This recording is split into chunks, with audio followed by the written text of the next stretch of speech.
High FM, 101.9 megahertz of life. Let's talk about comedy, because I do think that Jews laugh even when things aren't funny. And it's just true. It is. Let's talk to somebody who really knows this, maybe more than most. Gilli Apter, South African, a comedian, writer who has performed locally and internationally, appeared on a Netflix, Only Jokes Allowed. She is Jewish, and that does mean that she comes from a community that, I don't know, we turn our anxiety and persecution into material. But it is complicated because we are living through some strange times: political division, war, anti-Semitism, heightened sensitivity. So it is a very, very interesting period. Gilli will be appearing alongside Nick Rabinovitz at Limmud. But before we talk to her about that, I want to understand what makes something funny, and if we're still allowed to laugh at pretty much everything. Very, very good morning to you, Gilli Apter. Welcome to High FM. Good morning. Good morning, Howard. No laughter allowed. Nothing. Absolutely not before 10 a.m. No. Well, I guess that could well be the case for comedians, given that a lot of your work happens at night. But why are Jews funny? Jews are funny for only God knows what reason, Howard. Yeah. Honestly, I always thought it was struggle, but I've seen some people struggle and not be funny at all. Mm-hmm. And they say it's kind of a common refrain in the comedy industry that, like, Jewish people, black people, funny because of our pasts, our histories, and our struggle. But I don't know. I don't know if you've ever performed to a Jewish audience, Howard, you'll know that they might be funny, but they don't love laughing. Yeah, it's almost like, it's got to be involuntary. Otherwise, Yeah, you got to hit them by surprise. You got to take them from behind. They don't know. They got to not see it coming right. to the degree that they are shocked into laughter. Shocked. Right, which I guess is comedy. I read somewhere Correct. that, and I've loved this phrase ever since I read it, that comedy is emotional turmoil remembered in serenity or in comfort. And no, it's very deep. It is deep, but I kind of like that because I know that, like, when I write something or say something and I'm using an experience, it is about emotional turmoil that I'm remembering a little bit later when I've actually can string a sentence together because I'm not in blind panic. Yes. I think you're right, and there's also the sense that, I can tell you, it depends how deep the trauma is, right? Mm-hmm. And what your authority is to laugh about that trauma. Or something that's, as you say, like it's then remembered in serenity, right? So you can recall it when you're calm and you're recovered, but not before. You can look upon it with a bit of perspective, and you're able to see an angle on it that's funny. In the moment, obviously, you can't do that because you're trying to solve the problem of whatever it is. Like, for example, the other day I was about to perform at a Jewish function in Cape Town, and as I was about to get called on stage, I saw a pigeon in the room. Oh my God! And I am deathly afraid of pigeons, and right. I thought, it's not it's me or this pigeon that's going to do the stand up, but not both of us.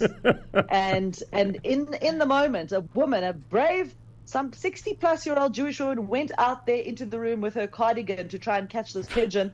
And I could tell you immediately, it was immediately traumatic and funny as I was watching right. it, So I love the fact that she had a cardigan because, that just she had a cardigan. She's ready. That is her weapon of choice. Right, for the apocalypse. Exactly.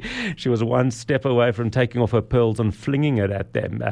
Only she didn't want people to see they weren't real. So it is quite amazing. And maybe that's given what you said about Jews, about black comedians. Maybe that's also why South Africans are genuinely funny, because we are. South Africans, I think, have the most awesome sense of humor. I don't think it's just because we're used to it. I think South Africans are funny. Your thoughts? If you think about it, I'm now trying to think of, like, who isn't funny.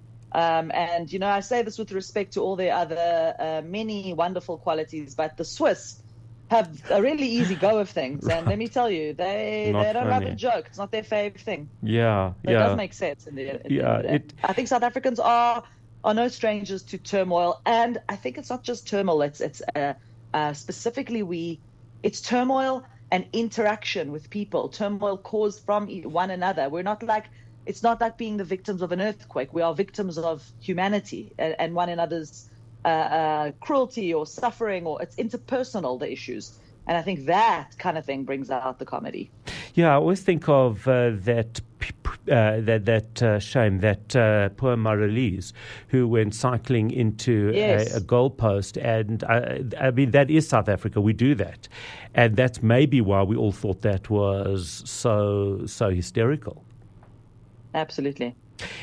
Are there things, though, that we can't joke about? Because when we look at Holocaust humor, it's starting to kind of get there, but not get there.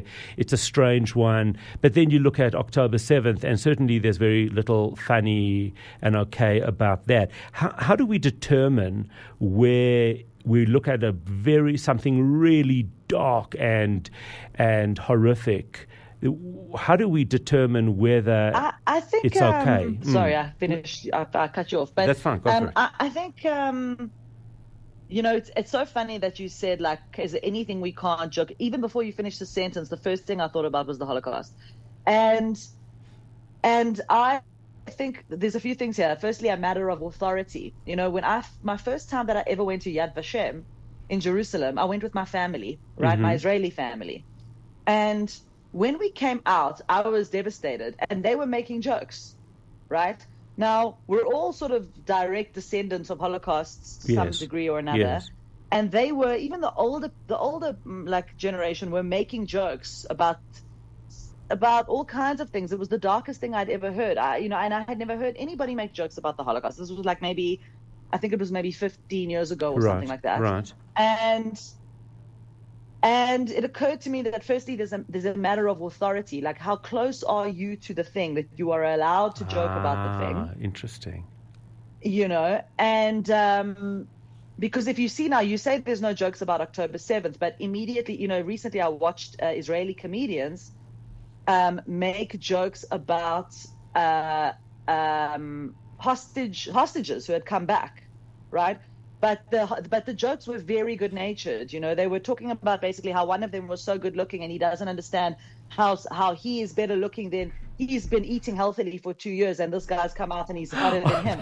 You know what I mean? So also the jokes were good natured, and I think like if it depends. Are you keeping the victims in mind when you are making your joke? Are you alleviating something for all of us collectively in your joke? The intention matters a lot. Yeah. So the intention matters a lot. And I guess who you are also does. Are there subjects that you won't touch? Not really. I mean, I think everything's fair game, personally. Right. Well, I wish. It's not that I do, and I don't necessarily. There are many things that I haven't touched. Yes. But I don't think. I think comedians and artists deserve a very wide berth. Even the ones that I dislike and are saying and are making jokes at my expense. Right. I flinch and I don't like it, and in a way, in my heart, maybe I tell myself, oh, I wish they wouldn't be able to say that. But I actually know that they should be able to say that. Right, absolutely. And because we should be given a wide berth. 100%. I tend to agree with that. Let's just focus a little bit on Limmud. And it's always interesting, comedy at a place that is better known maybe for lectures, for debate. Can comedy teach us about something serious? I mean, I think so. I think so. I don't know that necessarily in stand-up comedy. Let's say you are trying to teach somebody something and you are using humor to teach that lesson. I think that works very well. I don't know that as a stand-up comedian that should be your goal, is to teach or to advise, to lecture, to be some kind of, because I think that's dangerous. I think what happens is then you get people who look up to those comedians, and then the people are very vulnerable to whatever information comes from those comedians, and I don't think comedians should be seen as any kind of sage, and sometimes people idealize comedians as like pillars of wisdom or something like that, and I think that's a mistake. I think every now and again, yes, comedians end up being very observant, because what we do for our craft is we observe and we interpret and we think very deeply about things.